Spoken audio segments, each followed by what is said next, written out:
even the etymological terms for the star signs, particularly the word Arcadia. You see, the Arcadians actually refer to the Phoenicians.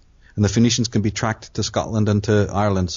And they were the great navigators, the great astronomers. So I actually believe that astrology as a science / navigation is a Northwestern invention. Right. And I believe that time will hold me out.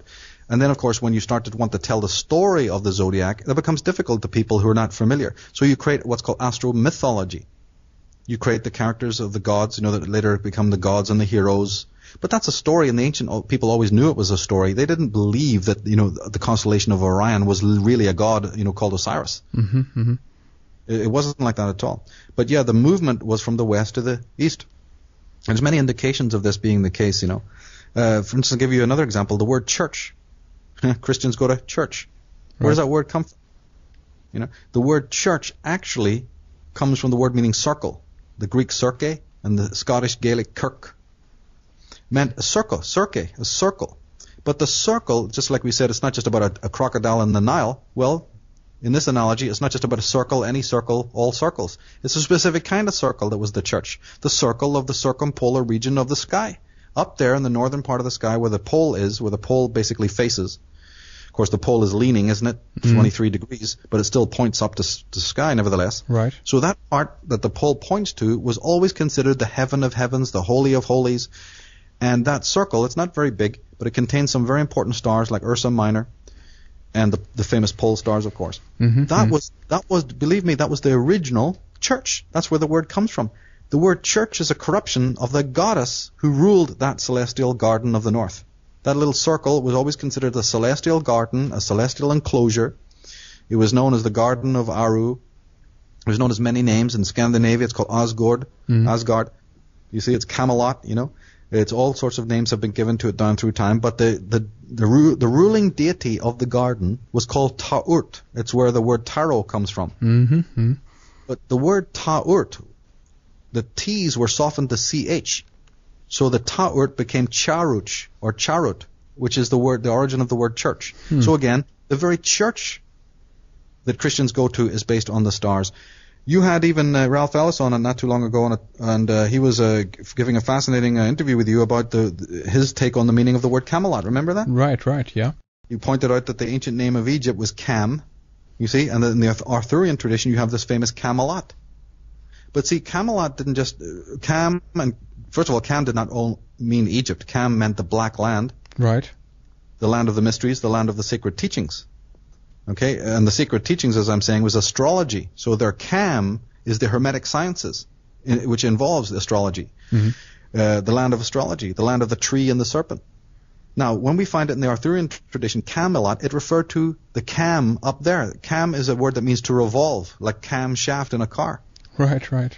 So yeah, the word Camelot represented the round table up there in the sky, Caer Sidhi was what the ancient Gaelic used to call it, the revolving castle, the round table, the zodiac.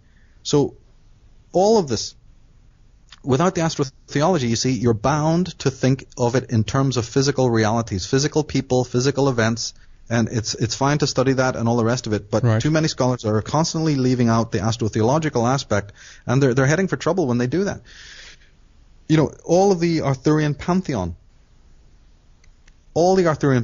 just like the dramatis personae of the Bible, just like the famous 12 tribes of Israel, all of it can be related to the heavens. All of it took their names from constellational phenomena, from data from the heavens, you see.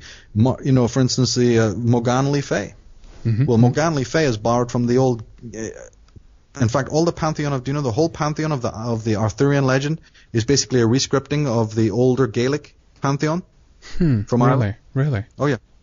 Excalibur, for instance, the sword Excalibur that King Arthur wields is nothing more than a total rescripting of the sword of the great High King Nada, and that sword was called Retaliator. It's a prototype of Excalibur. Excalibur is not original. It comes from Irish mythology, that the great sword of power that will vibrate when evil comes near it, you see, and is a sign of great royalty, and if the king doesn't have his sword, he's in trouble and all that. Right. So we have like Morgan Le Fay. This is the sister of King Arthur in the Arthurian legend. She is based on a goddess of the Irish tradition. This is thousands of years before Arthurian legend was scripted. Is known as the Morrigu or the Morrigan, a great queen Wizard of Ireland. Mm-hmm. We have Sir Lancelot, the famous Sir Lancelot, being based on the Sun King of Ireland, Lugh, who was the great warrior hero, you see, the one who prepared everyone for battle and the one who defeated evil and was the Sun King. Right. So, the list goes on. The whole Arthurian legend is not an Eastern concoction. It is absolutely a rescripting. I'm not denying that it hasn't been used by Christians of later ages. Sure. We've already established in this very show that the Christians cannibalized older traditions. But the fact of the matter is some of the older traditions go back to the zodiac and they go back to the old stellar cults of Ireland and the West. This is important. I'll give you one more example just. The word Druidism was divided into 3 categories, and the third category was a group known as the Ovates. O-V-A-T-E, Ovate. But that comes from a Gaelic word, fed, right? The fade is translated in our word today as faith. Right. Faith, the English word faith, having faith, or Adam faith, right, comes from the old Gaelic fed, which meant a druid. The word fate, like your destiny, your fate, the fates are with me, right? Yeah. Is exactly from the same Gaelic word root. And the word Vatican, because the F and V have always been interchangeable, so fate, Vatican is also the place of the fates, or the man of faith. It has many meanings, because can also means the serpent. But the word Vatican can be translated as the place of the man of faith. But the original man of faith were the Ovates, was the Druidical order. The man of faith.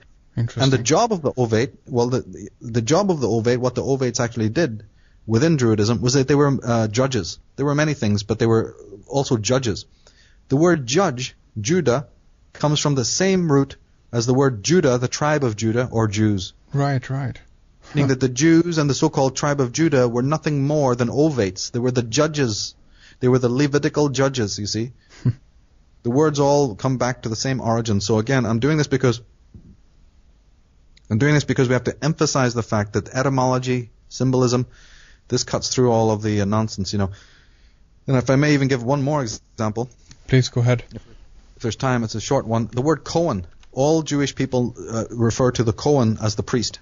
That's what in Hebrew Cohen, C-O-H-E-N, means, is high priest or prince. And originally it even represented a serpent prince, because there were Levites, there were people of the tribe of Dan, and the symbol of the tribe of Dan was a serpent. Where does that word Cohen come from?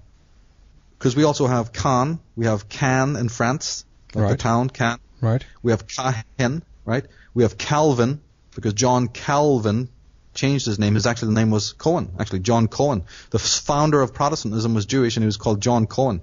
He changed his name to Calvin. But the origin of that word, Henrik, is Irish. Con, C-O-N, is the root from which all those words come. And con in Irish meant the priest. Isn't it strange that today when we use the word con, C-O-N, it means a fraud? Right. Look at the way, again, words have a mysterious way of telling you the truth about something. It is a con. These priests are nothing but a con. Even the Cohens and the cons, it turns out in the end to mean the greatest con on earth. Conspiracy, Conspiracy. Priest-spiracy. Right. It's just never ending, It's fascinating, this Interesting stuff with the words. Yeah. But make no mistake about it, there was a flow from the west to the east of these traditions. It wasn't that somebody, in the east came and brought enlightenment or astrotheology or any kind of theology to Britain. Quite the reverse. Michael, we have about 7 minutes left, before we need to round things up. But the Scythians or Scythians, is that something that you would like to touch upon at all in this program here? Yeah, this is again a key area that I've gone into. The study of secret society symbolism led me to it. It tells us something is not correct about most of the theories concerning the origins of, religion and Freemasonry, Templarism, and so on. Again, symbolism. You see, one of the things that we notice in secret society organizations is the use of the double cross. Indeed. Not just one cross, but two. I've always wondered why that was. I've always wondered why the symbol of the Knights Templar is the two knights riding a single horse. Yeah. Often that horse is shown facing the left, or the western side. The horse's head is facing west. Uh-huh. And this really fascinated me because it goes into the whole story of the connection between the Scythians, which is northern Europeans, and the Hyksos dynasty of Egypt. This was a very big theme in the Irish Origins book. Yeah. And basically, all I want to say about it is that we don't even know, first of all, if the word Scythian is truly a word that was used by these people. The earliest word that we can find for them is Saka, S-A-C-A or S-A-K-A, Mm-hmm. and it's the origin of the word Saxon. Interesting. Because the Scythians, in fact, the Scythians were in fact the ancestors of many different groups. They're the ancestors of a very interesting group called the Sarmatians that have just come to light. Mm-hmm. Who are married to the Amazon women. Anyone who's into Amazons, the famous warrior females, you see, there's a connection here. Right. But they all go back to Scythian. The language they spoke was a form of Scythian, you see. So who are these amazing Scythians? And to me, my book explores the Scythian-Hyksos connection, and we'll put up plenty of links on this Red Eyes page. Right. I hope people will look into, because it's a fascinating thing, But Saka did not mean, like people are telling us, blade men or spearmen. They always tell you lies about what these words mean. Some words are particularly corrupted. They make sure you never find out the word, like the meaning of the word Gothic. Right. The meaning of the word Scythian. They definitely, and the word Celtic. These are some words that for centuries the conspiracy is that, you're not going to find out the true meaning of these words. But the word Saka actually meant stag men. Horseman. And the stag was the famous Hern, the famous forest god of Egypt that was also venerated, believe it or not, in Egypt. There's even a goddess of the hind, very much like Diana, the Greek goddess Diana, who's always shown with a hind. Uh-huh. Isis was always shown with a hind. There was other goddesses also shown with the stag god, the hind goddess, you see. So the Scythians then were the stag men. And Okay. Saka also gives rise to the name Isaac. Isaac is actually wrongly pronounced. It should be pronounced Isaac, right? The Saka, Isa of the Saka, right? It's the Saka. Right. Like Saxon. Anglo-Saxon is a corruption of the word Saka. The Scythians, the people of the great knowledge, the people of the, in fact, talk about one word earlier when we were talking, the whole idea of one language, one Tower of Babel, one universal language. Yeah. Well, this ties into the Scythians because they were the great masters of knowledge and the great masters of language. They had a worldwide college. And these Scythians and Isaac was who? Isaac was the son of Abraham, who came from Egypt. From where? The northwest.